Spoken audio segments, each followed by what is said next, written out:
promises kept. To any company that objects to our common sense reciprocal tariffs, again, reciprocal, back and forth, back and forth. And I call this kind reciprocal. This is not full reciprocal. This is kind reciprocal. But what we do is we cut it in half. We charge them. My answer is very simple if they complain. If you want your tariff rate to be zero, then you build your product right here in America, because there is no tariff if you build your plant, your product in America. And we've seen companies coming in like we've never seen before.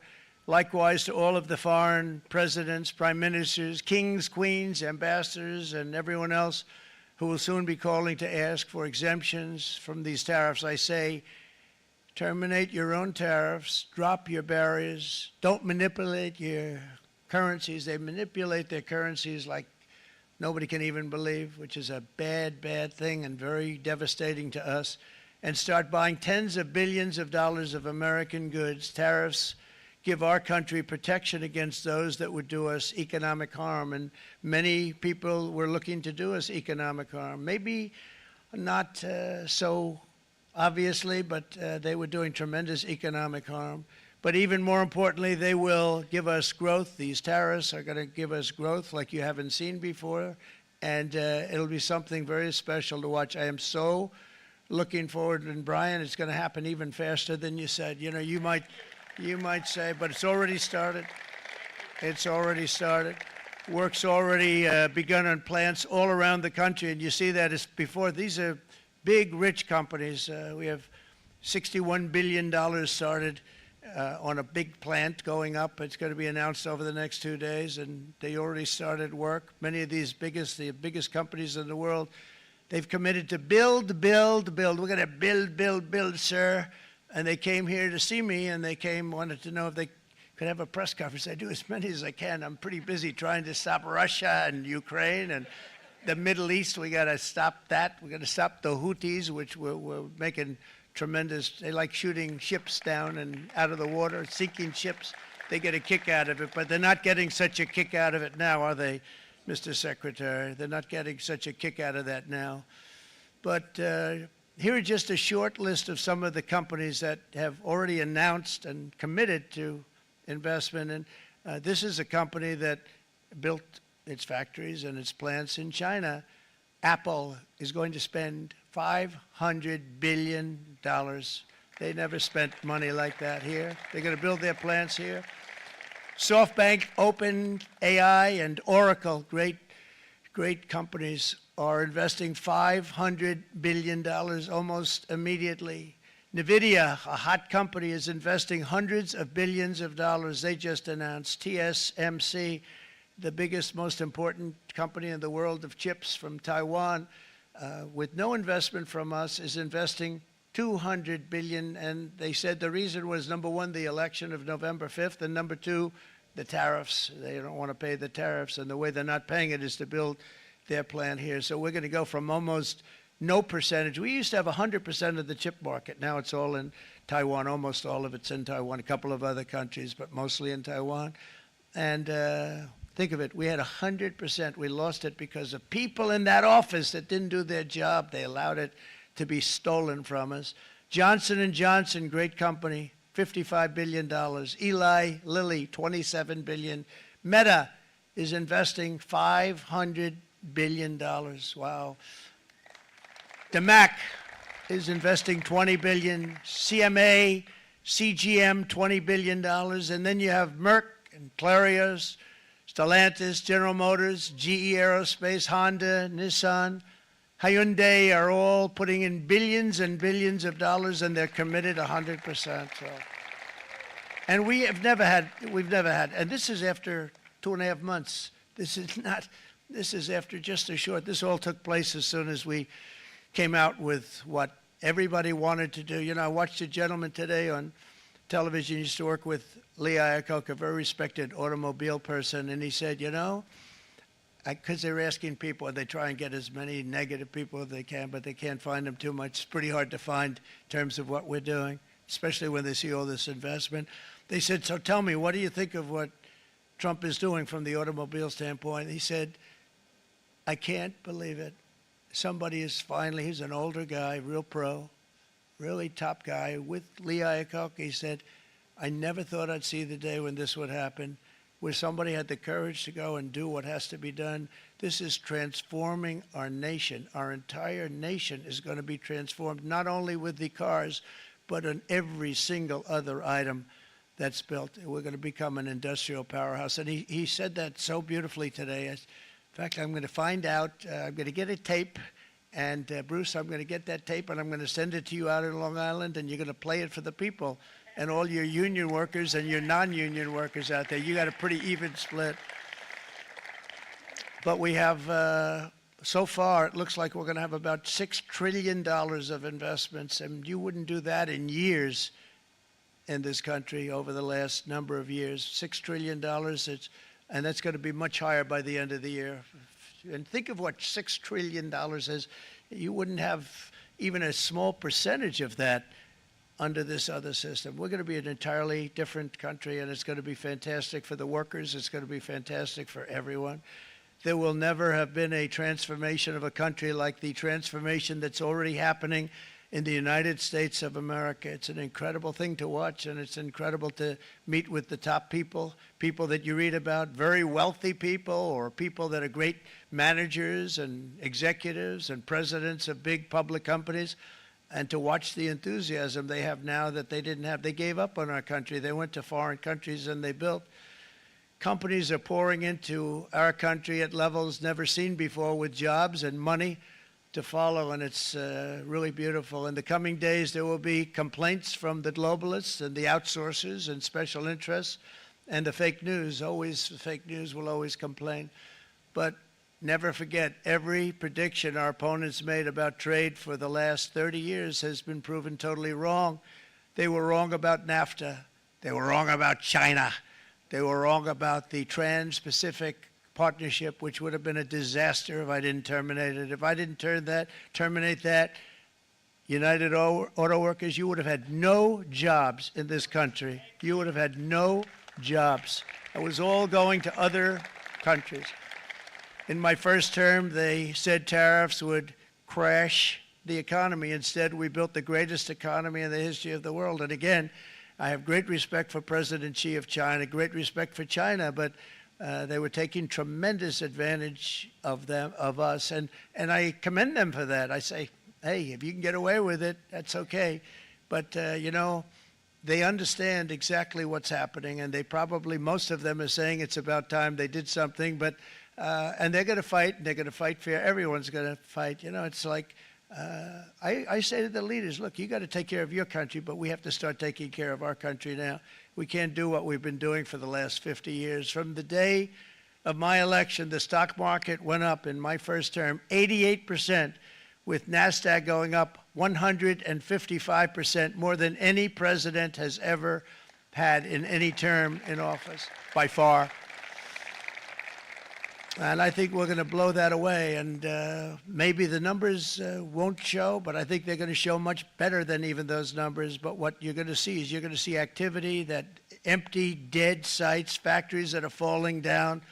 Those factories will be knocked down, and they're going to have brand new factories built in their place. They're not only talking about renovating, they're talking about brand new, the best anywhere in the world, the biggest anywhere in the world. I have a friend who builds car plants, and I said, I want to see the biggest and the best. He said, well, we have to go to Mexico. I said, no, I want to see it in the United States. He said, we're not building them in there. This is a year and a half ago during the campaign. He said, we're not building it. You'd have to go to Mexico. When I was starting to decide to run, and I went to number one in the polls very rapidly, I want to say, like, let's say in the first hour. And then shortly thereafter, it looked like I was going to win, and the fake news was saying, oh, no, don't do this. What they don't know is if I didn't win, they would have really been in trouble, because nobody wants to read them anyway.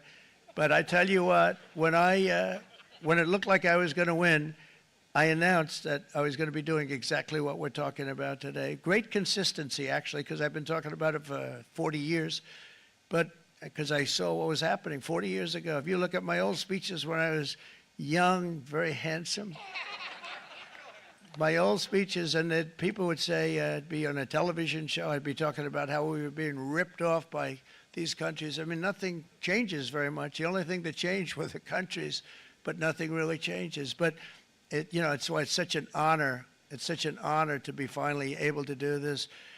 If you look at China, I took in hundreds of billions of dollars in my term, hundreds of billions. They never paid 10 cents to any other president, and yet they paid hundreds of billions, so much so that Biden couldn't do anything. They wanted to try and terminate it because he had a very special relationship with China. You know what the relationship was? He had a special relationship. But the numbers were so big, that they couldn't do it. So they did ease it up. They did things that they shouldn't have done. They made it a lot more comfortable for them, but they couldn't do it because the numbers were hundreds of billions of dollars, and I did that. And we were on our way to doing something like incredible. And then we had a very bad election happen, a very bad election. A lot of bad things happened. So when I said we got to do it again, I said we have to make it too big to rig. And we made it too big to rig, and we won in records, and it was a monumental win. And it was such an honor to see so many of you, like Brian and your friends, here with us to celebrate, and to more importantly celebrate what we're doing, because that wouldn't be a full celebration if we didn't do this, because this will be an entirely different country in a short period of time. It'll be something the whole world will be talking about it. The critics made the very tired predictions earlier this year, but in February, core inflation dropped to the lowest rate in 4 years. And the price of eggs, as you know, just in a month and a half, we were there for 4 weeks. And the first week, I got blamed for eggs. I said, I just got here. They said, eggs have gone up at like 250%, and you can't get eggs. And they were going crazy. And I said, I just got here. And then we got to work on eggs, and we got to work on everything. And our great Secretary of Agriculture, you did a fantastic job. Brooke Rollins, she did a fantastic job. And as I said before, the price of eggs dropped now 59%, and they're going down more, and the availability is fantastic. They were saying that for Easter, please don't use eggs. Could you use plastic eggs? I said, we don't want to do that. We want to, and you really came through. It's an amazing job. Thank you very much, Brooke. You did great. But likewise, an old-fashioned term that we use, groceries. I used it in the campaign. It's such an old-fashioned term, but a beautiful term, groceries. It sort of says a bag with different things in it. Groceries went through the roof, and I campaigned on that. I talked about the word groceries for a lot, and energy costs now are down. Groceries are down. Gasoline is way under $3, and people are beginning to be able to buy things and live again. We brought prices way down. We created 10,000 already in a few weeks, new manufacturing jobs. And it was that took place in 1 month, numbers that they haven't seen in a long time. We had virtually no inflation under my term. We had virtually no inflation for 4 years, but after transitioning over to Sleepy Joe, it went from almost non-existent to the highest in the history of our country. They had the highest inflation in the history of our country, brought up by energy and bad spending and bad policy, and a lot of bad things happened. How about allowing millions and millions and millions of people to pour into our country with open borders, where it's so sad to see even now. And I see our great secretary you have done. Stand up, please, Christy. Stand up. Christy Noem and Tom Homan. These people are doing a great job, but gotten them out in records. We have problems with judges that don't want them to go out. They want Tren de Aragua, and they want MS-13, the most vicious gangs ever. Nobody's ever seen anything like it. Absolute killer gangs. They kill people. They don't even think about it. And we put them out, and we have judges now, radical left judges that they don't want them to go out. They want them to even be brought back. Let's bring them back. You've done a fantastic job, and please thank everybody. Homeland Security, thank everybody. Appreciate it. And we now have a border that's the best border that we've ever had, even better than it was my first term. My first term we did good, but this one we really specialized in. We've done really well. And we had records then. We had with the best, safest border 4 years ago. We had the best border there ever was. And now we have, you've actually matched it and done even better. And we're going to get it down the right way. And we want people, by the way, to come into our country, but we want them to come in through a legal process. We want them to come in legally. We need more people. We need people to run these plants and to help the auto workers and the Teamsters and the non-union people and everybody else. But we need people and the farmers. And we're going to let people come in, but they want to come in. We want them to come in legally. They have to have the capability of loving our country, not people that hate our country. We don't want them in our country. And now we're going to pass the largest tax cuts in American history, and that's where we're relying on Mike and John Thune. And we will not cut Social Security, Medicare, or Medicaid benefits, and the Democrats will, because if they got in, the entire economy would collapse. This country was heading for a collapse under the people that you saw. They were horrible. I think one of the reasons people like the job, I have my highest approval ratings because I think they're comparing me to the worst administration in the history of our country, so I appreciate that at least. But Speaker of the House Mike Johnson and Senate Majority Leader, appreciate it, Mike. John Thune have been fantastic, by the way. But they've been working tirelessly on taking the next step to pass the plan for our one big, beautiful bill. I'd like to name it that if you can. One big, beautiful. I made that statement about 6 months ago, and everybody calls it one big, beautiful bill. And it will be that. It'll have everything, the big tax cuts and every incentive there is. And it'll be fantastic. And by the way, for the cars, we're asking for an interest deduction on a loan. So if you build the car, only in America we do it, Brian. If the car's not built in America, you don't get the interest rate deduction. But if you build the car in America, if you buy a car, if it's built in America, then you get an interest rate deduction, tax deduction, and that's a big thing. That's going to be a big thing. I think that's going to pay for itself very quickly, that deduction. Never happened. We've never had anything like that before. Somebody said, where do you get the idea? Because it's so basic. You would think that would have happened a long time ago. It never did, and I'm very happy it didn't because now I can say that was my idea. But we're going to get us closer to the debt extension. We have to get the debt extension passed, and I know you're going to be able to do that, Mike, and it's very important that you do that. And all of the other things that the Senate budget plan gives us, along with working, because I know they're working together, John and Mike, and the two bills are going very well together. We need to get our shared priorities done, including certain permanent tax cuts. We want the tax cuts to be permanent, spending cuts, energy and historic investments in defense, border, and so much more. We're covering everything. These will be phenomenal. There'll be no bill like this going to straighten. One bill is going to straighten out our country for many, many years to come.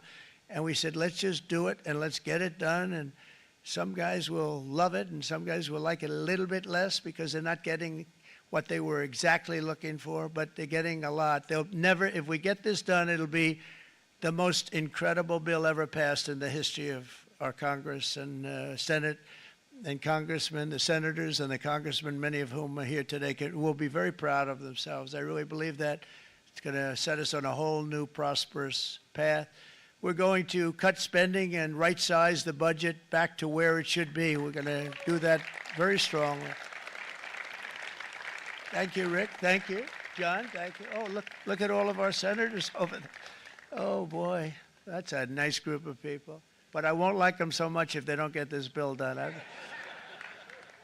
That's a great group, and Congressman, thank you very much. I appreciate it. Tremendous people. The Senate plan is my complete and total support, and the House plan likewise is very similar. They're moving along pretty much at the same clip, and as soon as you're ready, you'll show it to me, and I'm sure it'll have my support, Mike. Every Republican congressman and senator must unify. We have to unify. We can't be separated. We have to get it done. We have to get absolutely everything we can, and we have to take care of the American people. That's the only thing that matters. We have to take care of the American people first. We need to pass this bill immediately, get it done, including debt extension. From this day on, we're not going to let anyone tell us that American workers and families cannot have the future that they deserve. We're going to produce the cars and ships, chips, airplanes, minerals, and medicines that we need right here in America. The pharmaceutical companies are going to become roaring back. They're coming roaring back. They're all coming back to our country, because if they don't, they got a big tax to pay. And if they do, I'll be very happy, and you're going to be very happy, and you're going to be very safe. We're going to build our future with American hands, with American heart, American steel, and we're going to build it with American pride like we used to. We're approaching our 100th day as president, and have been given credit by a lot of people, actually, even some of the fake news, can you believe it? Which in this case hopefully isn't fake, for having done more in that time than any other administration in the history of our country in the first 100 days. I think we've had an amazing, in terms of what we've done, what we've gotten accomplished. I'd like to see if we can get that war ended and another war from not starting in the Middle East.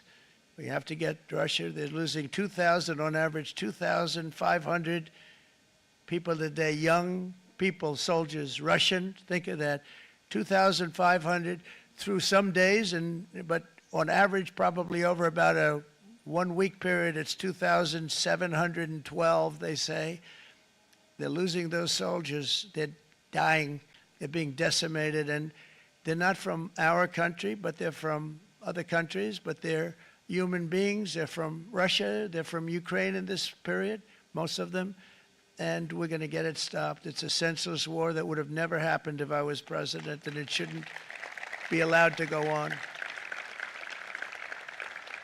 And I think we're being given good cooperation by Russia and by Ukraine, but we have to get it stopped. It's humanity. It's humanity. It's a terrible thing. This will be a very big moment. I think you're going to remember today. It's going to be a free nation that we're dealing with. We're going to have a very free and beautiful nation. It's going to be Liberation Day.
Hernandez, and Officer in Charge Attorney Paul Saret.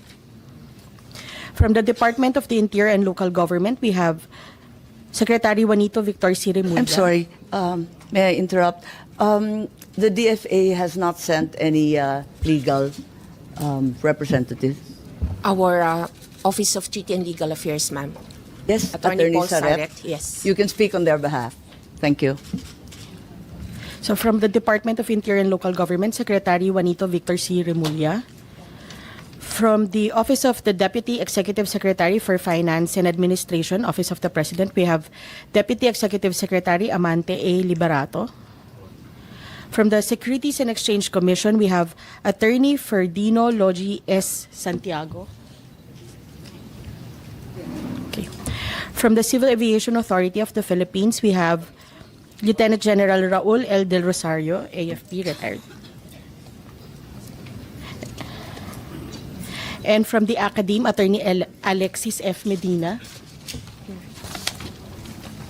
Also in the gallery, we have Secretary Mark Leandro Dong L. Mendoza and Assistant Secretary Rose Virginie B. Inigo. That will be all, ma'am. Yes, thank you very much. And pursuant to Section 2 of the Rules of Procedure governing inquiries in aid of legislation, granting the Senate Committee the power to initiate inquiries if the matter is within its competence, the Committee on Foreign Relations hereby call this inquiry in aid of legislation to discuss the following. 1. The clarification of the involvement and the roles of the International Criminal Court, the International Criminal Police Organization, and the various government agencies in the arrest of former President Rodrigo Roa Duterte. Number 2, confirmation that measures were taken to ensure that the rights of former President Duterte under domestic laws and relevant treaties were properly protected throughout the process. And Number 3, that such other matters that may aid the committee in crafting necessary legislation on the coordination between Philippine authorities and international tribunals and law enforcement organizations. Having stated the agenda, I invite you to join me view the video clips collected during the incident.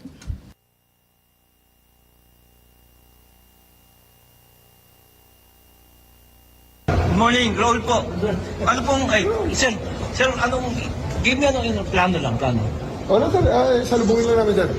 Yung warrant, sir, si Sir Hindi Bio. sir, may taga-PCTC, may taga-Interpol. Interpol. Yes sir. So kayo ang lead, ano sir? Yes sir, yes. Kumusta kasi, sir? Hindi mo pwedeng iba. Sige, sir.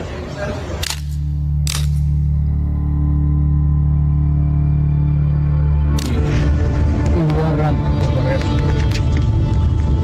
So, you will just have to pay. Kung hindi ako papayag, kung kakampi ka dyan sa mga puti, you better go back to them and have the legal... I am a citizen of this country, a former president, and you show me a piece of paper and you're asking me to go with you. That is a serious illegal detention. Former President Rodrigo Duterte cries out illegal detention at Villamor Air Base after he was served an arrest warrant from the International Criminal Court. The former president was arrested upon his arrival at the Ninoy Aquino International Airport on Tuesday, March 11. Duterte's arrest came amid a case before the International Criminal Court for alleged crimes against humanity during his administration's war on drugs. For and against you in the court of law. And I want to ask you sir if you understand these rights. Of course, coming from you, it's very clear. Now that you're asking sir for the basis of the warrant, the ICC had issued a warrant pursuant to Article 25(3)(a) of the statute for crimes against humanity and pursuant to Article 7(1)(a) of the same statute for murder, sir. Buhay ko sir. Buhay ko sir. Pagdating na namin ng mga gamot na kailangan. Sir, this is a police operation. Ganun ko naman, sir. Ulitin natin ulit, sir. Sandali muna. Up to square one. Earlier this saying, I place the former president under arrest. Daniel, matanda pa. The easy way, sir, is for you to choose 3 people to accompany here. May pass dyan. And you know the plane. The hard way. Charter flight. Chartered flight from... So we need to know bringing our president. No, the hard way. Sir, we need to know please information where you are bringing. Wala sa pay grade ko yun, ma'am. Sa ganun din natin. Sabihin nyo kung saan siya dalahin. Hard way. Just invoke Article 59. Bakit hindi yan magawa-gawa? Attorney, you will go for That's you. precisely the point that I'm saying. Ano yung bawal The right to counsel is something that has to be observed and respected.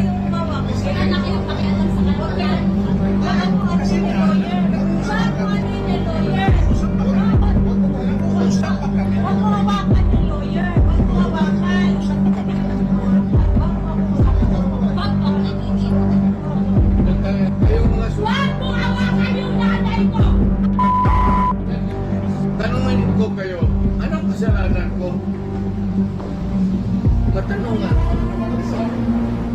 Kayo, nandito lang kayo lahat. Ikaw, tanungin kita, Ture, anong kasalanan ko?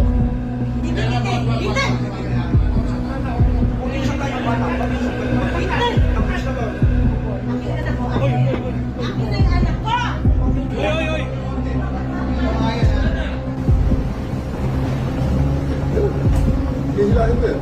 Hihilain ko yan. Ako maniwala ka, hihilain ko yan. Kapit akong manas. Pero hihilain ko yan. Is that our intention? You have to kill me to bring me to Hague. Is that our intention? Ang anak mo pupunta dito. Yes, sir. Hindi pa pasukin, sir. Hindi ninyo, ikaw, Yes, sir. hindi mo Upon my order. Hindi mo pinapatok. Yes, sir. Upon my order, sir.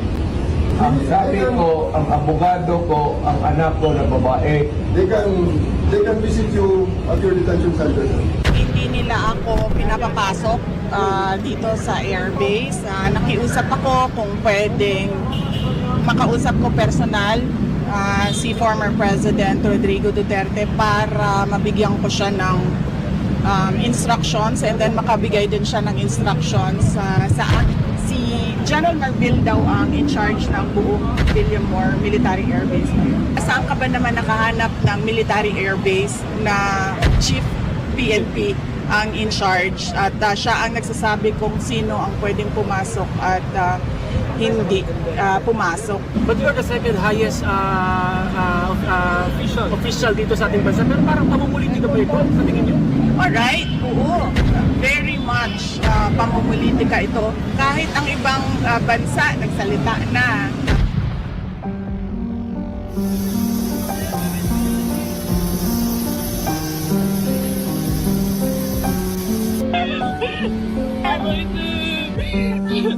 Sir, mabis ka namin.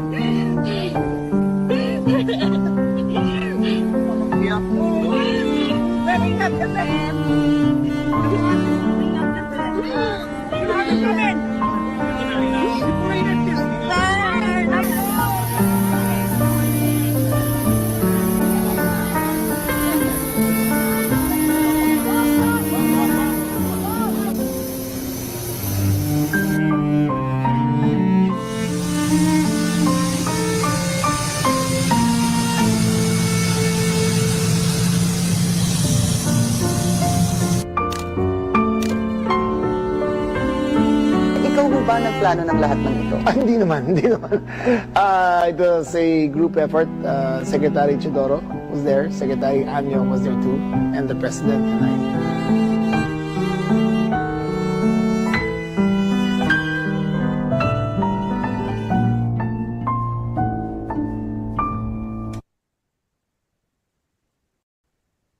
Maraming salamat. Ito po ang napanood ng buong bansa at ang tanging tanong, bakit natin isinuko ang isang kapwang Pilipino?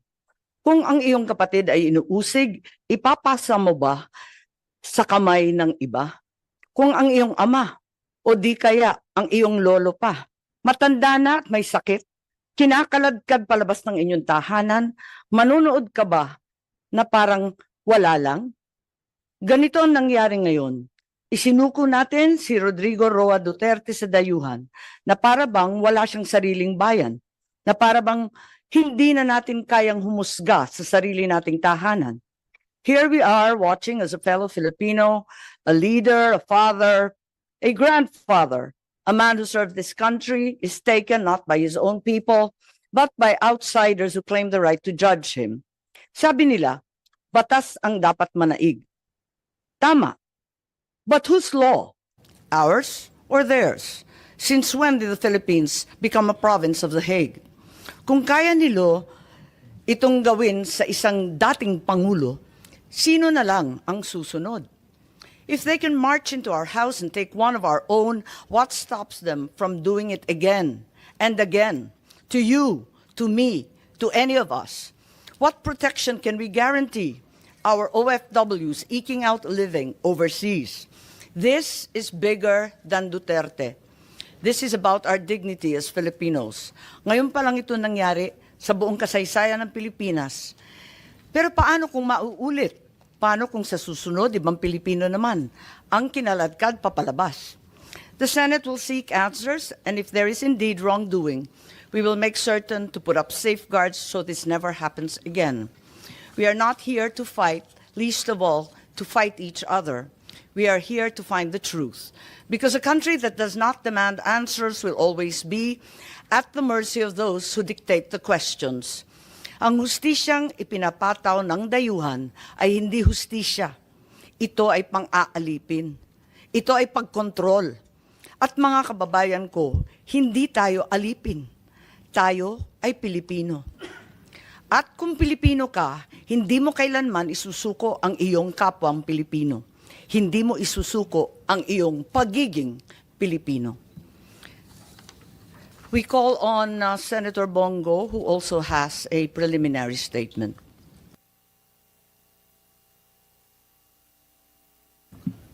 Senator Bong, I think you're on mute.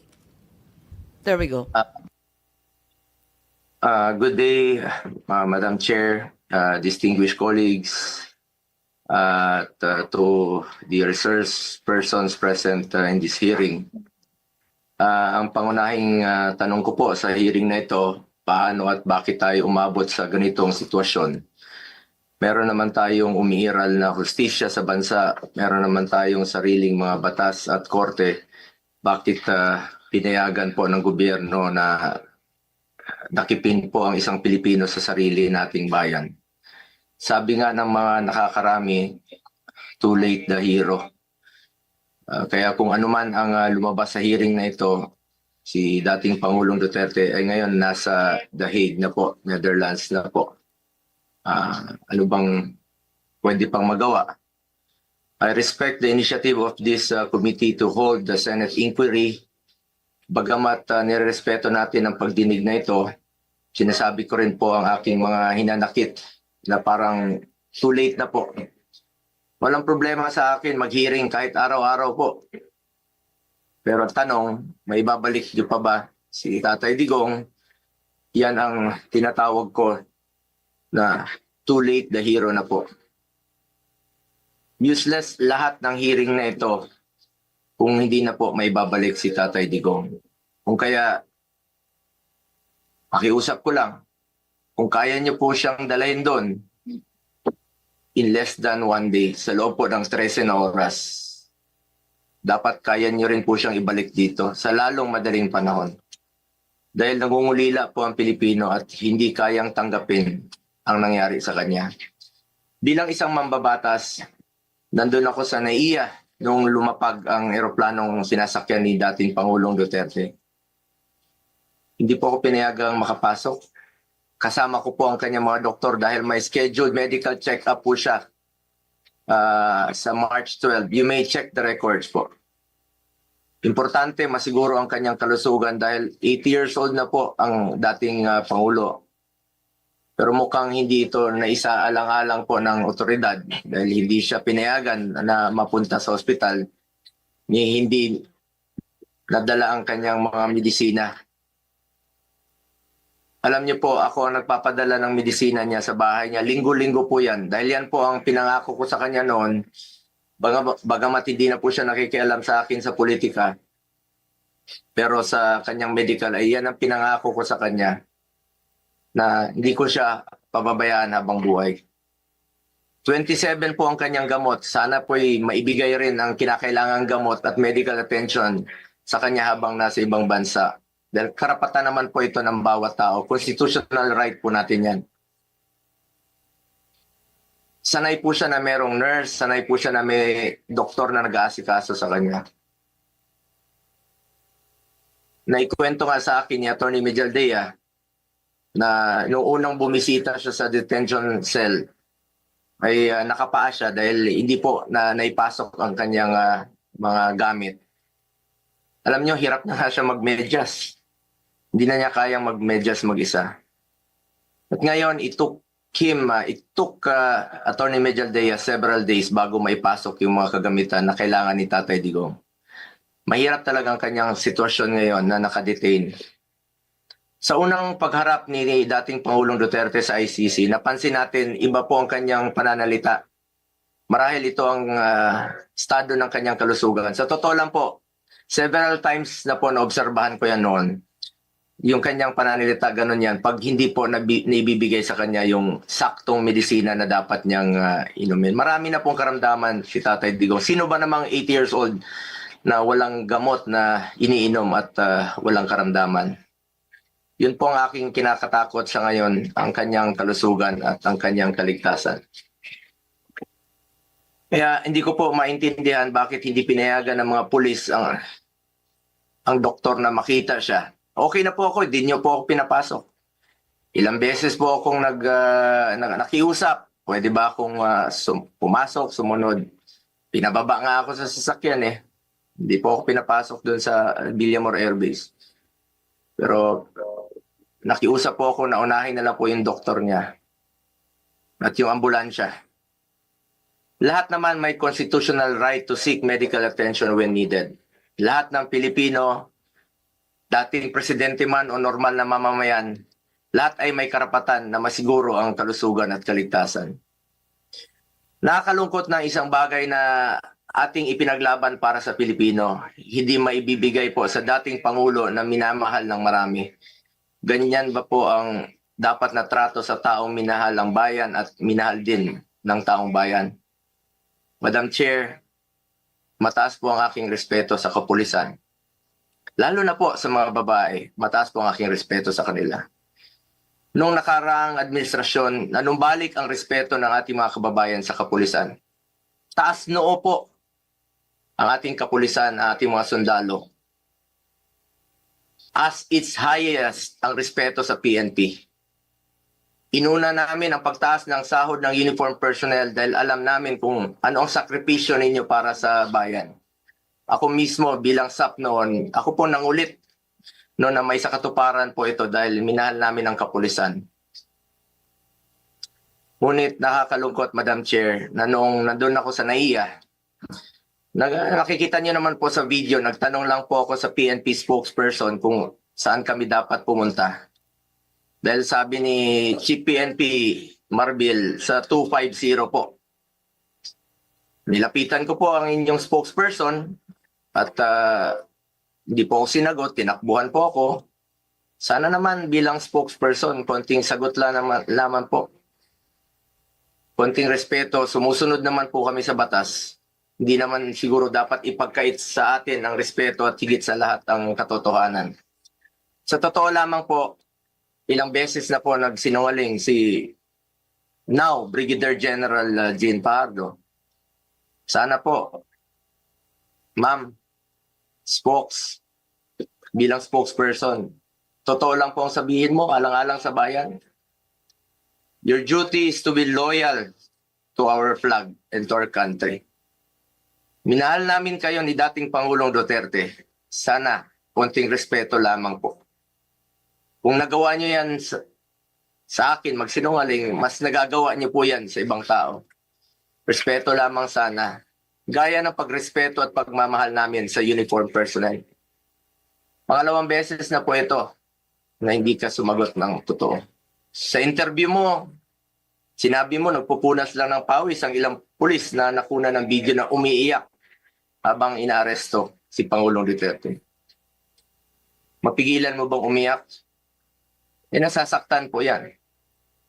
Doon lamang po tayo sa katotohanan at piliin nyo lang laging magsabi ng totoo alang-alang sa bayan. We must always entrust our loyalty to the Filipinos, to our flag, and to our country. Diyan naman po parating sinasabi ni dating Pangulong Duterte sa inyo. Just be loyal to our country and to our flag. Last, gusto nating malaman kung may nalabag ba na proseso ang pamahalaan, nabigyan ba po ng due process ang Pangulo dahil kung seryoso tayo sa pagbibigay ng hustisya, unang konsiderasyon dapat ang karapatang pantao at ang pagsunod sa due process. Sa totoo lamang po, hindi na po tatakbo si Tatay Digong sa inyo. Di na niya kayang tumakas. At alam niyo po yun. Di na niya kaya kayong takbuhan. Dahil hirap na nga siya maglakad, nagsusungkod na nga lang po siya. Imbis na umunlad, bigla tayong umurong. OFWs, pinapauwi natin. Noon, ginagawa natin ang paraan. In fact, si dating Pangulong Duterte, sumusulat yan sa mga king o sa leader ng ibang bansa para makauwi. And even nagre-raise tayo ng blood money para makauwi lang yung mga kababayan natin. Pero bakit baliktad niya? Bakit isinuko po ang sarili nating lahi? Hindi ko lubusang matanggap na siya ay nililiti sa ibang bansa gayong siya ay isang Pilipino. Samantalang mayroon naman tayong maayos na judicial system sa ating bansa na nirerespeto. Kasarinlan yan bilang isang bansa. May sarili tayong batas, may sarili tayong proseso, may sarili tayong korte at may kakayahan tayong panagutin ang sinumang nagkakasala sa ating bayan. Madam Chair, this is now a matter of principle, justice, and humanity. Hindi ba't may sarili tayong sistema ng hustisya? Kapag may Pilipinong nagkasala, dapat tayo po ang husga. We must protect our citizens and we must stand as one. Dagdag pa dito, Madam Chair, mula noon hanggang ngayon, naninindigan naman po si Solicitor General Minardo Guevara na walang jurisdiction ng ICC sa ating bansa. Kung consistent po ang gobyerno sa posisyon na ito na hindi kilalanin ang jurisdiction ng International Criminal Court, bakit hinayaan po nitong ma-implement ng warrant of arrest ang Interpol mula sa isang korte na hindi naman natin kinikilala? Kung wala naman talagang jurisdiction at may warrant of arrest ang Interpol o ICC, sana binigyan muna ng pagkakataon ng gobyerno through the proper authority like judicial court na i-verify o suriin ang validity ng arrest warrant. Ang issue na ito ay hindi lamang para kay Pangulong Duterte. Ito ay mahalagang usapin sa soberanya ng Pilipinas ang nakataya dito. Alang-alang sa ating mga bayaning nagbuwis ng buhay upang makamit lang ang ating kalayaan. Alang-alang sa ating ngayon na patuloy na inaalagaan ng ating soberanya upang ang ating mga anak at mga anak ng ating mga anak ay mamumuhay ng isang bansa na malaya at nirespeto ng ibang bansa. Ang bawat Pilipino, mataas o mababa man ang katayuan sa buhay, dapat may gobyernong masasandalan na hindi siya pababayaan. Former president man o hindi, karapatan yan, lalo na po pagdating sa kanyang kalusugan, kaligtasan at buhay. Sa huli, bagamat andon si Tatay Digong na buong tapang na hinaharap ang kasong isinampa sa kanya, tulad ng kanyang paulit-ulit na ipinangako, napakasakit po sa dibdib na pagkatapos niya isakripisyo ang kanyang sarili para sa kinabukasan ng ating mga anak at ng bawat Pilipino, ni isang Pilipino ay hindi huhusga sa kanya. Imbis na ibigay sa Pilipino ang paghusga sa mga ginawa ni dating Pangulong Duterte na paglaban sa droga at kriminalidad, sadly, hindi po ganun ang nangyari.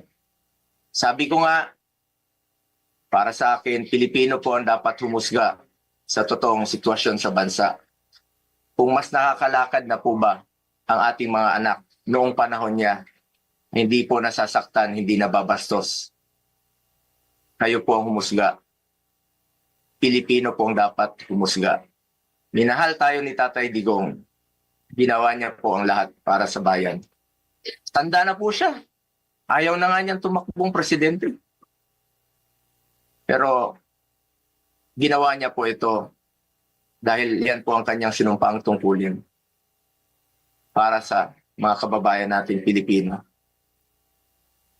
Pero ngayon, hindi lang si Tatay Digong ang inialay at ipinamigay ng ating sariling kababayan. Mistur lang inialay at ipinamigay din ito ang karapatan ng Pilipino na husgahan ang ating sariling kababayan at magdesisyon kung ano ang mas makakabuti sa ating bayan. As I said, March 11 was indeed the saddest day in our history. Sana po, hindi na po ito maulit. Marami pong nasaktan na Pilipino. Salamat po. Maraming salamat sa aking kasama, Senator Bongo. We assure you that this is no time for heroics. We are determined to get the truth. We now call on Senator Jinggoy Estrada, who has manifested his desire to make a preliminary statement. Madam Chair, I wish to waive my opening statement in order to expedite the hearing. Thank but you if you very will allow me to fire the first salvo, it will be very much appreciated, Madam Chair. Kung maaari, siguro umpisahan na lang natin kasi medyo komplikado yung ating proseso. Umpisahan muna natin yung order, ano? Tapos kung pwede, sumabat na lang kayo, kikilalanin kita kaagad-agad. Yes, Madam Chair.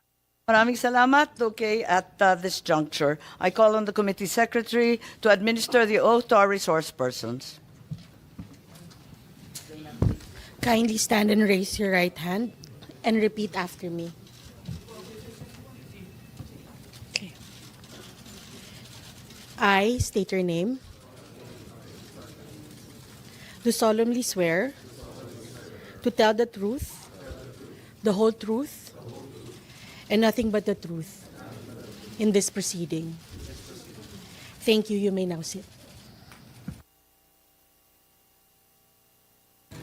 Yes, marami pong salamat. Napakaraming cabinet member po rito, mga secretary, mga napakatataas na mga opisyal ng ating pamahalaan.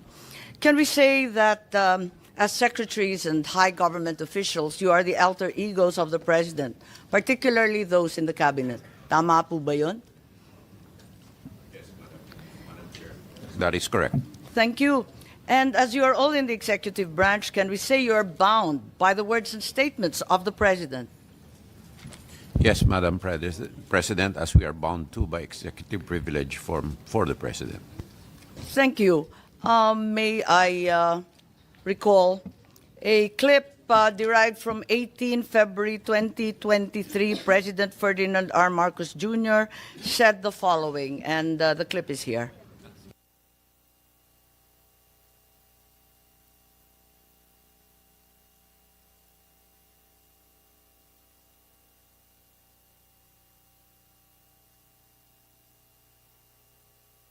Oo, hindi, at bak.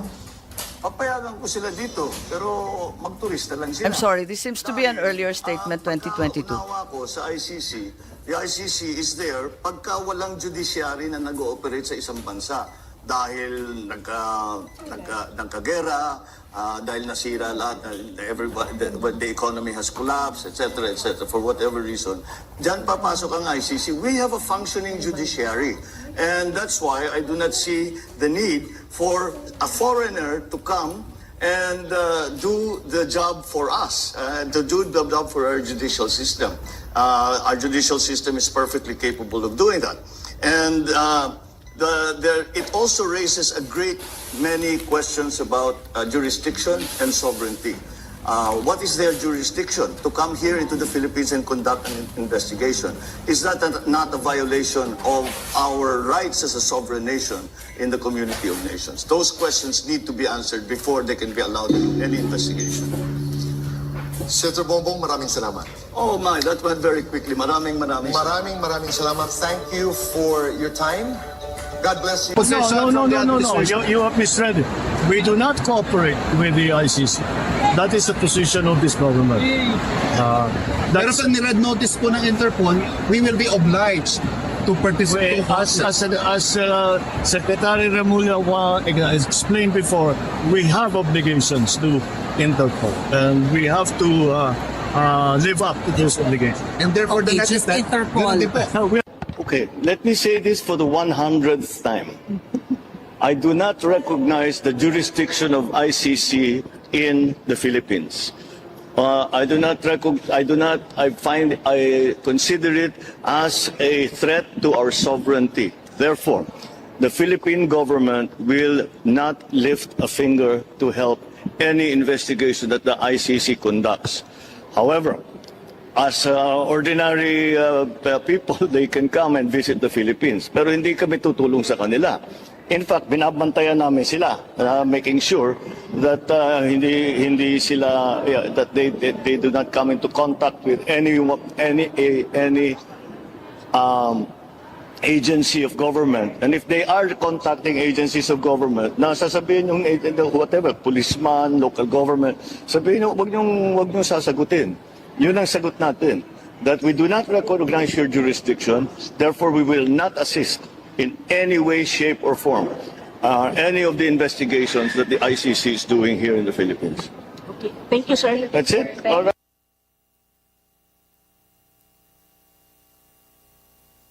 Okay. On the 18th of February, the President said, my position has not changed. I have stated it often, even before I took office as President, that there are many questions about ICC's jurisdiction and that we here in the Philippines regard as an intrusion into our internal matters and a threat to our sovereignty. Does the DFA agree with this statement? And do we abide by this position until today? Anyone from the DFA, please?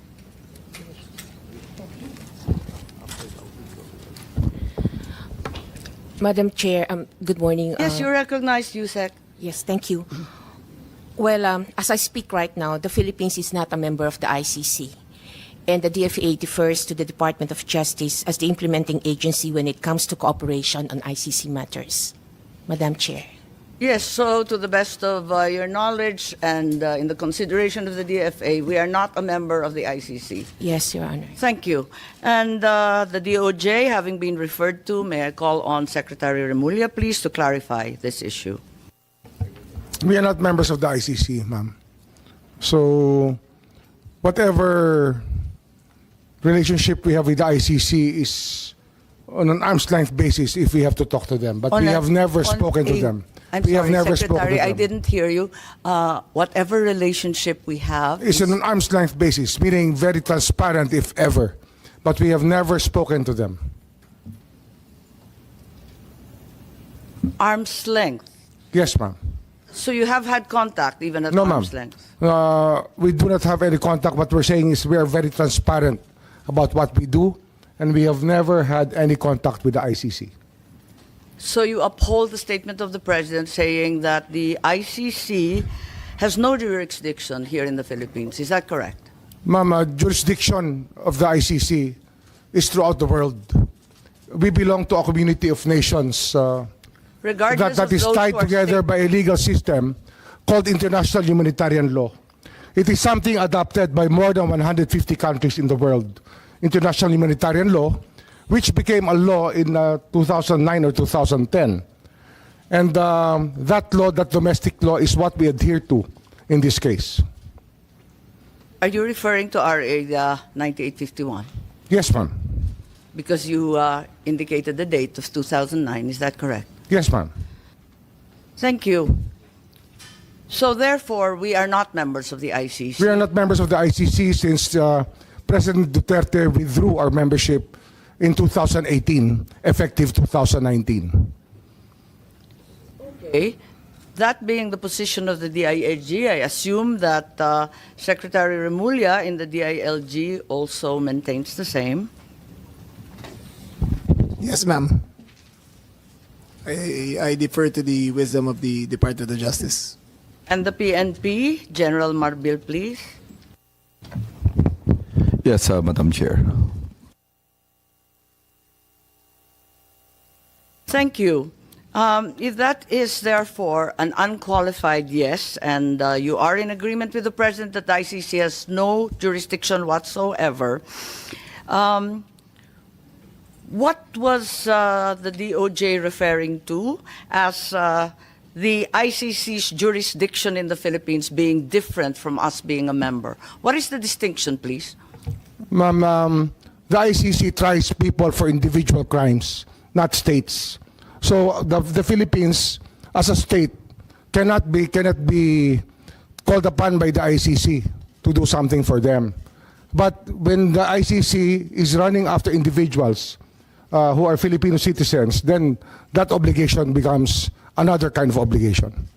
So that therefore the Senate ratification of the ICC at the time that it was ratified is of no weight.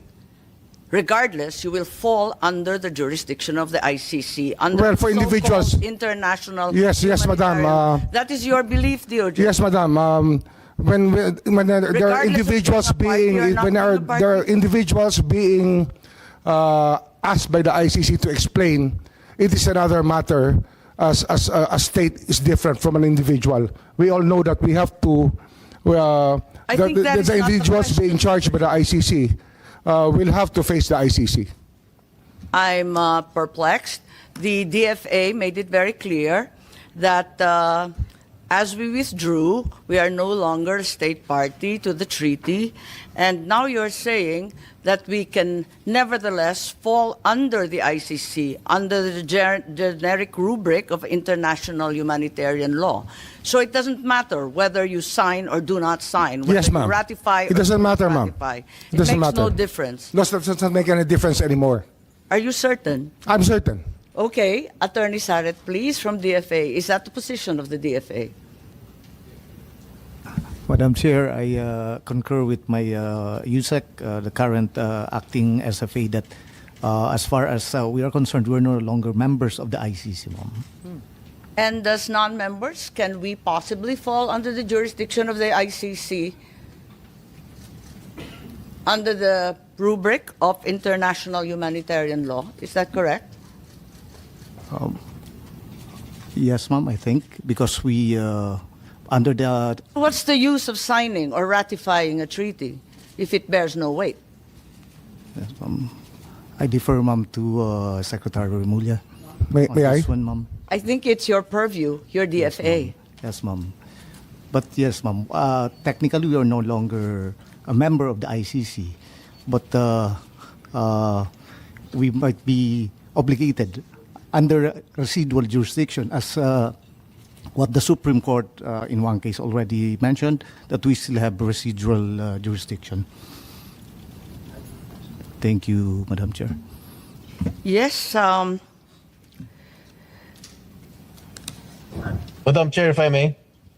I'm a little bit perplexed given that you are part of the executive. The president has said, as he said for the 100th time, that we are not under the ICC. Why is the SOJ now saying that we are nevertheless somehow, in some miraculous way, under the rubric of the international humanitarian law, still under its jurisdiction?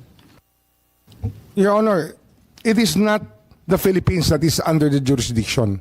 It is the individuals who are charged by the ICC, which is under the jurisdiction. There is a distinction, ma'am. Please explain.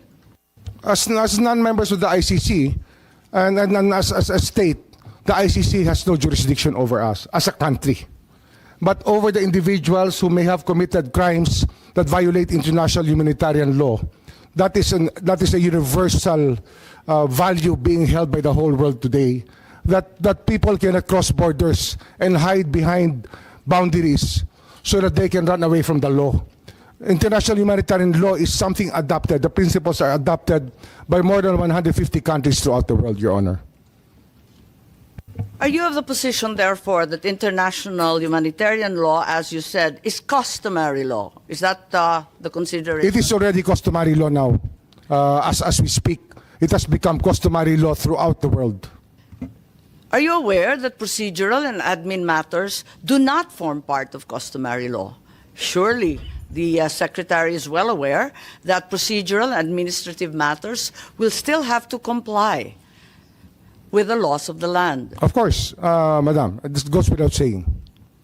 Okay, thank you. Senator Jinggoy, I think you wanted to interject at this juncture. We recognize the Senator. Yes, Madam Chair, thank you very much.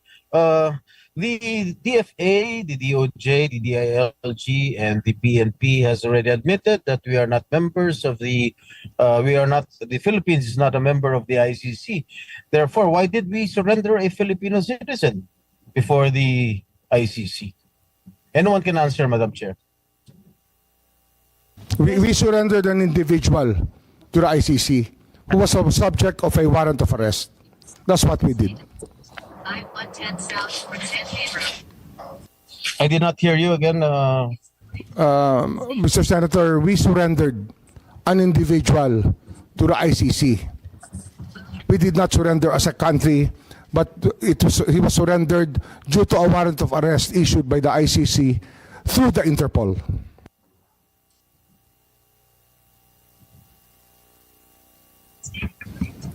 Senator Jinggoy, any follow-up questions, please? Thank you. If that's the case, while we've attempted to retrieve Senator Jinggoy, let me just pursue the question of the international humanitarian law being customary law. Since procedural and administrative matters do not fall under customary law, ICC processes, therefore, are not part and parcel. Madam Chair, the distinction of the ICC process of issuing a warrant of arrest is something accepted through a treaty, the International Police Organization. You have just contradicted yourself, sir. You said it was customary, and now you're saying it's by treaty. We can be very technical about it, ma'am. Sorry. But we can be very technical about it if you wish to be. But the fact is, it is our accession to the Interpol which made all of this possible. We will go to the Interpol later. Let us discuss the ICC at this juncture. So while I will go with you for the sake of argument that the IHL, or International Humanitarian Law, has now become accepted as part of international customary law, I am unable to accept that ICC processes and administrative procedures as well are now part of customary law. I don't think so. The processes are not part of customary law. We have our own administrative processes. If you ask me about this, Madam, we can say that the IHL is the domestic law that we followed in recognizing the warrant of arrest issued against Rodrigo Roa Duterte. Which domestic law and process did Republic Act 9851, Your Honor. as mentioned previously? Yes, as mentioned previously, and within the provisions allows us two options, either extradition or surrender. We chose the executive mode, which is surrender. We will go to that later, but at this juncture, therefore, I get an acceptance from the Secretary that, in fact, the processes that should have prevailed should have been those stipulated under RA 9851, or our own local law. We follow the process, ma'am. Thank you. So that's correct. On the same day, if I may proceed, the President also said, I do not see what its jurisdiction is, referring once again to the ICC. Can we bring back the video? I think there is a statement there. I feel that we have in our police and judiciary a good system. We do not need assistance from any outside entity. Again, as part of the executive department, you have subscribed to this view, I assume. Yes, Madam. So to clarify, the statement means that the President was not recognizing is the jurisdiction of the ICC over individuals who may have violated international humanitarian law by committing murder and other heinous crimes. If I may, I think the President was referring to the jurisdiction of the ICC over crimes specifically crimes committed by PRRD. Isn't that so? Can you rephrase your question, ma'am? Well, you said that while the ICC has no jurisdiction over the Philippines as a state, it maintains jurisdiction over individuals and crimes under Yes, the ma'am. international humanitarian order. Yes, ma'am. Right. What the president said is that there is no jurisdiction over the crimes committed by the former president. Well, Because we have a functioning police and judiciary system. Unless you submit that we don't. Submit that we don't what, ma'am? That we don't have a functioning police force. We have a functioning or police a force. Judiciary. We have a judiciary. But what we are dealing with here You're is crimes contradicting your committed president, 14 years Secretary. ago to 2019. We're talking about a timeline, Your Honor, that we were not even here yet, and that it is very hard. Ma'am, may I Yes. continue? Yes, carry on. Well, yeah. it is very difficult for us. We made our No, the commitments. president made it very clear. We have made our functioning- commitments to the United Nations that we would investigate all of these crimes committed during the drug war. And it was not a very easy task, ma'am, because the people that we expect to be cooperating with us were not. So, although we're still doing our investigations on the AJ case, on the extrajudicial killings committed during that time,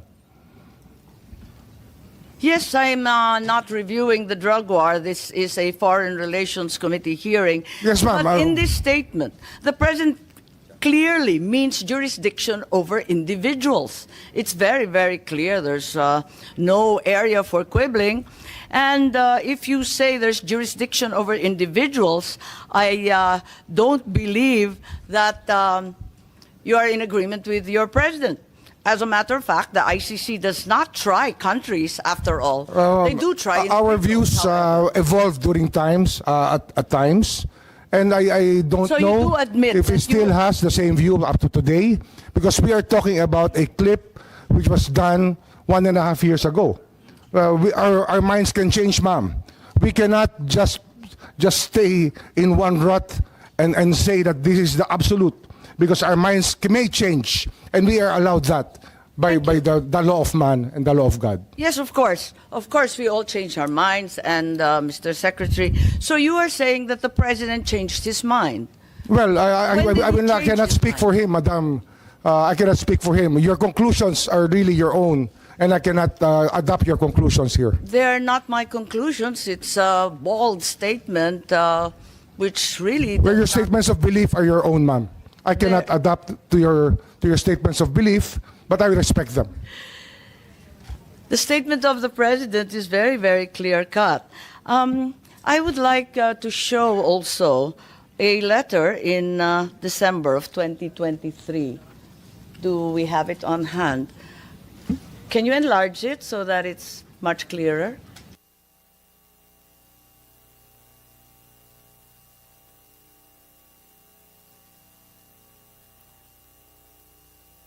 Okay. On screen is a letter dated 15 December 2023 addressed to Vice President Sara Duterte, where the President says that the jurisdiction of the ICC over the Republic after the effectivity of its withdrawal is very much in question, and I'm certain that all the members will echo my views on the matter. Would you like to comment? Anyone would like to comment on the said letter? Is it correct that if this was in fact a work in progress, as stated by Secretary Remulla, as of 15 December 2023, all the secretaries and undersecretaries already holding such positions at that time also viewed the ICC as having no jurisdiction over the country, as stated by the President himself in the letter? We did not assist the ICC, ma'am. We continued with the very tenor of the letter, that we did not assist the ICC. We never had contact with them. We'll Well, go the there. investigation that they conducted was through their own methods, and we did not in any way assist them. As said in your letter, we cannot. It's we not did my not. letter, sir, it's the President's. It's a president's letter. We did not assist them. I think that's not the question. My question is simply to say that as of that date, all those in the cabinet were in agreement with the president's statement. Is that correct, Secretary Teodoro? As of 15 December. Ma'am, the President's statement is binding, and I defer to Secretary Remulla that we did not, that no government agency, the DND, never cooperated with the ICC as in accordance with the statement. Okay, and are there any other secretaries who'd like to verify that? We have Director Anyo, Director General Anyo, I believe you are cabinet rank as well, and the NSC sits with the President. Is it correct to say that everyone maintained the same position? Yes, ma'am, that's correct. But we did not assist the ICC in their investigation. I don't think at this juncture we're asking about assisting the ICC. All we're asking is whether, in fact, you all agree that the ICC had no jurisdiction. Let's go.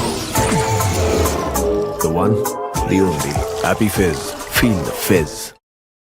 I think, ma'am, what we're talking about here is if it's in the case of the former president, the case was committed while the Philippines is still a member of the ICC.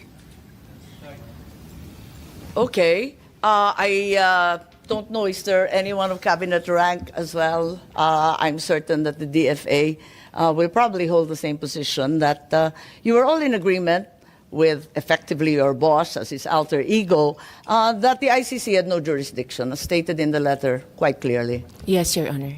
Thank you very much, Yusek.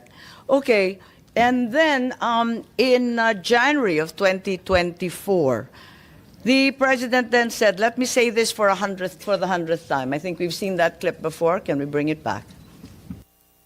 Yes, for the 100th time, I do not recognize the jurisdiction of the ICC. The Philippine government will not lift a finger to help any investigation that the ICC conducts. So, at the risk of really belaboring the point, may I confirm is the DOJ, at least as of early last year, was of the stance that ICC had no jurisdiction and the Philippines would not lift a finger, in the words of the President. The ICC never had does not have jurisdiction over the Philippines, Your Honor. And we did not lift a finger to help them at all. So we affirm that we never at any juncture lifted a finger. Yes, Your Honor. Also, I think the Secretary of Justice vehemently asserted the same during that time. May we have the PowerPoint, please?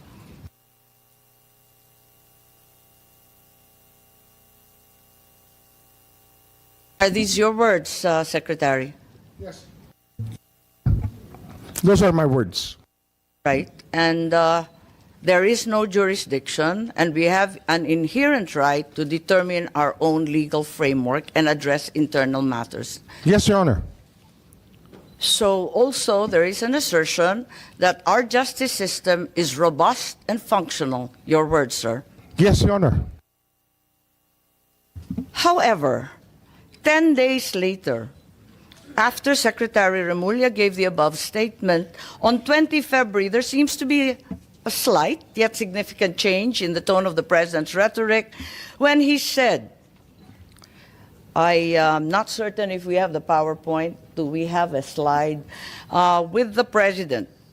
I don't approve or deny it, but you know the ICC, haven't done anything illegal.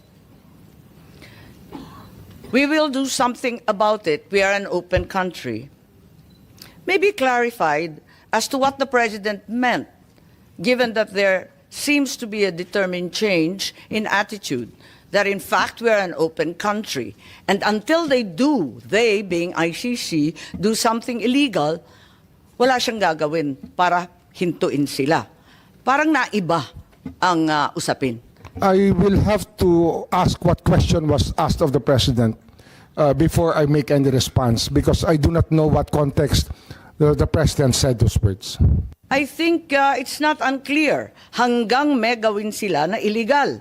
May I ask the PNP, the DFA, anong ibig sabihin if they do something illegal?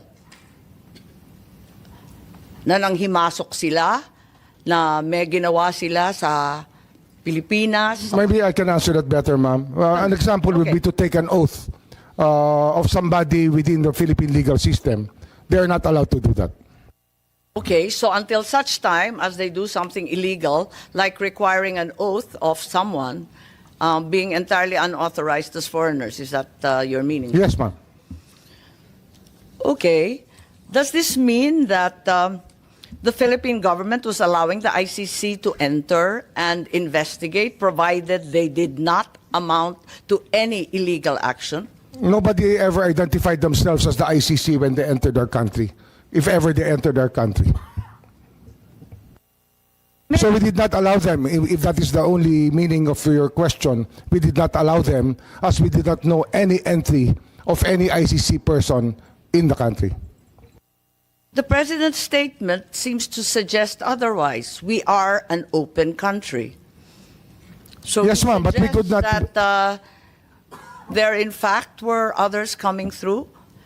Well, we suppose that people were coming in and out of our borders. We have millions and millions of people entering our ports and airports, and we cannot ask all of them if they are related to the ICC or not. We cannot do that, ma'am. Okay, perhaps we can call on Secretary Anyo. Did you have any information that, in fact, the ICC had resumed its investigation? Because clearly there is a pivot in the president's statement. Perhaps you can enlighten us? Ma'am, as far as the NSC is concerned, we have not monitored any investigation conducted by the ICC inside the country. So, at no point after the pre-trial chamber authorized the prosecutor to resume its investigation, did in fact resume its investigation in the Philippines? We don't have any information that they conducted an investigation here, but probably in Bakit their own nabanggit ng base. Pangulo na meron ng possibly illegal entry and that in fact they were welcome since we were an open country? Ano kaya ibig sabihin nun? Ma'am, may I? Yeah, may I refer to the DOJ, ma'am? Yes, please. Yes, ma'am. But it's really important that we know the context by which the president gave the statement. If we do not know the question, we cannot understand the answer. I think that it's very basic, ma'am. Yes, and we're all subject to the media. I just found this through the media. I am not aware of any specific or special context. My understanding is that it was an interview, as is usually given by public officials. Yes, ma'am, but it's usually the context by which we are asked a question that we give an answer. So unless we hear the exact question that he was asked, we cannot give you a complete answer to this question, ma'am. Perhaps this will be clearer. November 14, 2024, the president was quoted as saying, "If that's the wish of Duterte, we will not block the ICC. We will not just cooperate." I think this requires no context. It's pretty straightforward and direct. Well, we also want to know his response to what stimulus, because if there's a question, we want to know. We still want to know the question. Simply, he was asked if he approved of the presence of the ICC in the Philippines. There seemed to be some awareness in the public and in the media that the ICC was already here. So they asked the president, "What do you think?" And he said, "We will not block them. We will not just cooperate." There's clearly a change in tone and in order. Well, if they have not violated any law, I don't think that we should be alarmed at anything that they're doing here, as long as they are not violating our laws. What does not blocking the ICC mean? Non-cooperation, I think we mentioned that. Well, still non-cooperation, because we never, up to now, had any communication with the ICC, if officially or unofficially. Again, I remind you of the President's statement earlier, will not do anything about the ICC as long as they don't do anything illegal. Isn't this tantamount already to blocking the ICC and not cooperating? Can you put the question into context, ma'am, please? There is no context. It's simply that